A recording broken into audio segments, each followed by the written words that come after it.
Labadiena. Labadiena. Labai malonu Jūs matyti čia Lietuvoje, Lietuvos nacionalinėme operos ir baleto teatre. Ir man labai malonu visada čia sugrįžti. Ir jau tampa gražia tradicija, kad prieš naujosius metus Jūs atvykstate ir padovanojate Lietuvos žiūrovui Violetos vaidmenį Giuseppės Verdi operoje Traviata. Jo, aš nežinau, kiek metų iš eilės, gal 1 metais aš nebuvau atvažiavus, bet taip pat gaunasi tokia graži tradicija, man labai malonu. Ir kaip jaučiatės kiekvieną kartą sugrįžus į Lietuvą? Nuostabiai jaučiuosi, nes aš pasiilgstu Lietuvos labai, ašgi čia studijavus esu, iš pradžių Kelpšoj, paskui akademijoje ir aš turiu čia 100 draugų, labai gerų iš studijų metų ir man čia sugrįžti kaip namo, pasimatyti su savo žmonėm ir padainuoti Lietuvos publikai irgi labai malonu, žinokit, labai gražu. O kas Jums yra pati Traviata? Na, Violeta, kokia Jūsų būtent yra Violeta? Mano Violeta yra skirtinga. Šiaip čia yra mano viena pagrindinių ir mėgstamiausių rolių, šalia tokių rolių kaip Liučija, ar Džilda, ar Juliet. Tai va tos rolės, kur atsklenda visą paletę herojas, ne? Ta iš pradžių žaismingumą, lengvabūdiškumą gal kaip, ir paskui nueina į per tokią dramą ir iš aktorinės pusės labai įdomiai. Man tai labai patinka ir Traviata, Violetos partija, dėl to yra mano viena mėgstamiausių, nes jinai atskleidžia visas mano balso galimybės ir iš aktorinės pusės jinai niekada nebūna vienoda, nes aš dainavau šią partiją daugybę teatrų, pradedant nuo mano debiuto Hamburgo operoje, dainavau Düsseldorfe, dainavau Berlyno Štaco operoje, Dresdene, čia va nuolat dainuoju ir visur tos Violetos yra skirtingos. Absoliučiai visiškai priklausomai nuo to, koks yra pastatymas. Vokiečiai labai mėgsta režijų teatrą, nežinau kaip čia lietuviškai, režisūrinį teatrą, ne? Tai pastatymai yra labai modernus ir kartais taip nutolsta nuo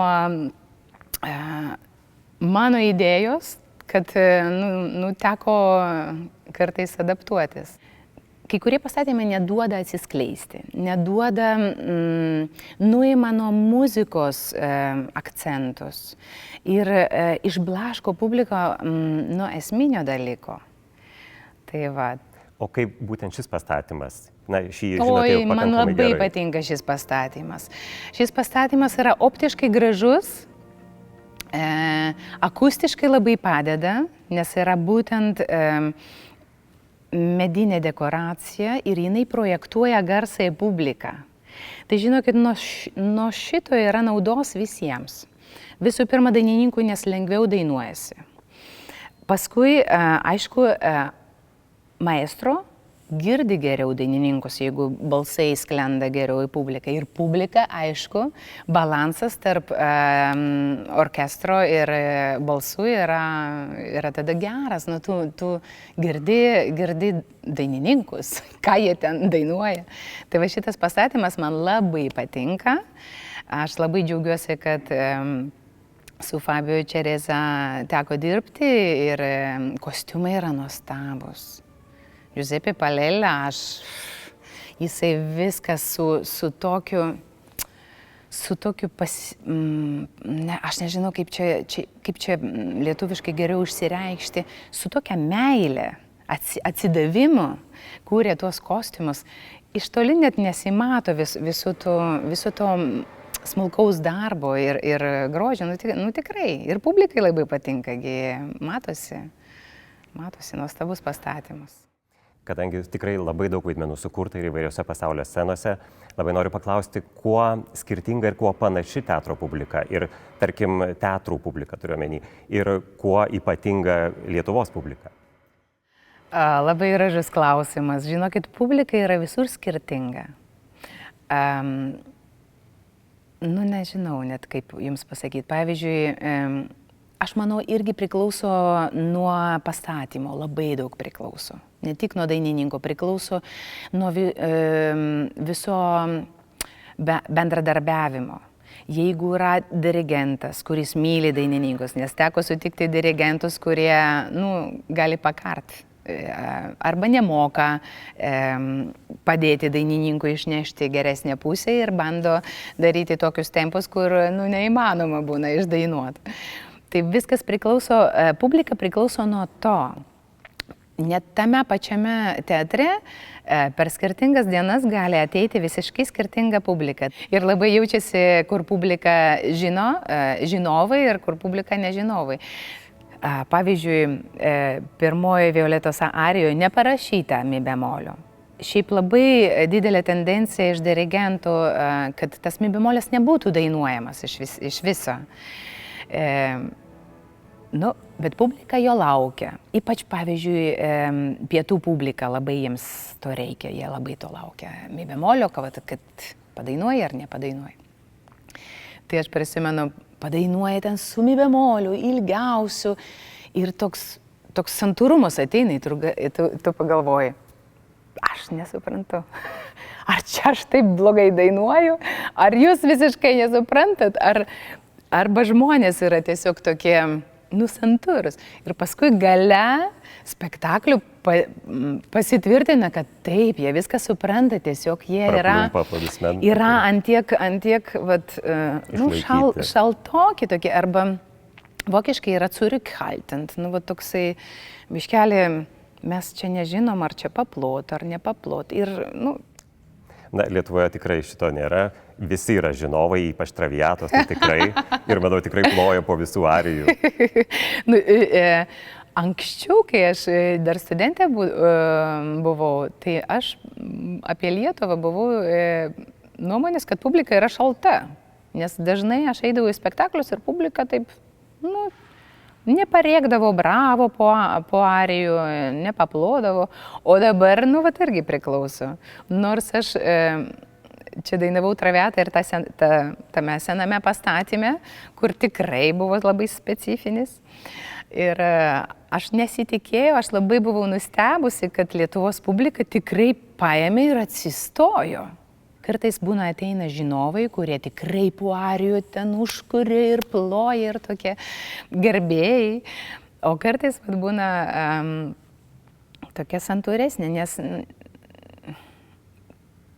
jeigu neploja po arijų iš karto, tai nereiškia, kad jiems nepatiko.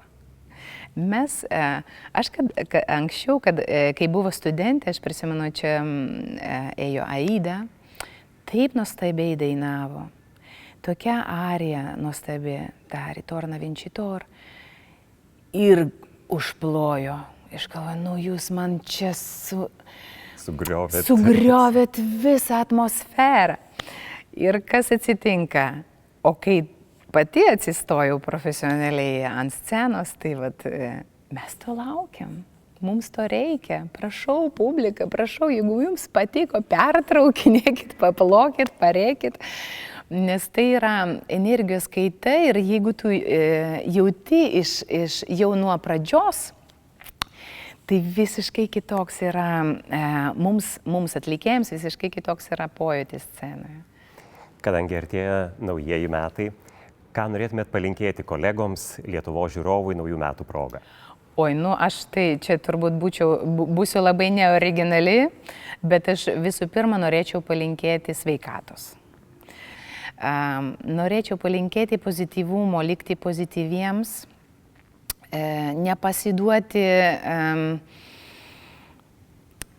nuo televizoriaus ar nuo socialinės medijos sklindančiai negatyviai energijai.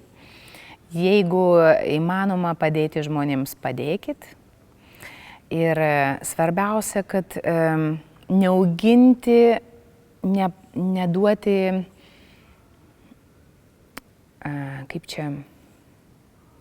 negatyvią energiją neduoti užpult mus. Mums reikia gyventi pozityviai ir dovanoti vieni kitiems meilę, pozityvumą, šviesą. Ir aš manau, kad jeigu žmonės būtų vienas kitam meilesni ir nuoširdiškesni,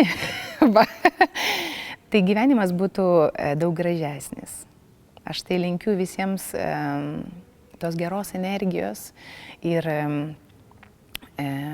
taikos. Taikos politinės, kad nebūtų karų, nors čia dažniausiai priklauso nuo politikų. Mes kuo galim padėti, tik padėti žmonėms tiesiogiai, ką aš bandau kartais daryti, kai galiu. Ir vat, kad būtų taika ir kad būtų geresnis gyvenimas. Vat stengtis gyvenimą negadinti, stengtis padovanoti gėrį ir pozityvumą kitiems žmonėms. Nusišypsoti, palinkėti geros dienos. Nežinau, ar padėkoti. Aš dabar gyvenu Ispanijoje ir labai jaučiasi žmonių temperamentas. Nes ten, kur daugiau saulės, yra žmonės daugiau atviresni, daugiau šypsosi. Tai vat būna, kai atvažiuoji ir į šiaurinės šalis, tai vat tas labai taip jaučiasi, kad čia vat lietus, čia mums pilka, kažkaip nėra nuotaikos. Tai vat norisi, kad iš vidaus sklistų kažkokia šiluma ir saulė ir dalintis ją. Labai ačiū. Jums linkime labai gražių spektaklių. Ačiū Jums labai. Sveikatos. Ačiū Jums. Kaip svarbiausia dalyko kitais labai metais. Reikia. Ir labai lauksime sugrįžtant vėl į Lietuvą. Oi, labai malonu būtų sugrįžti. Labai ačiū už pokalbį. Ir labai laukiu su nekantrumu. Su nekantrumu. Labai laukiu mano spektaklio čia, nes labai tikrai patinka man dainuoti čia, šiame pastatyme.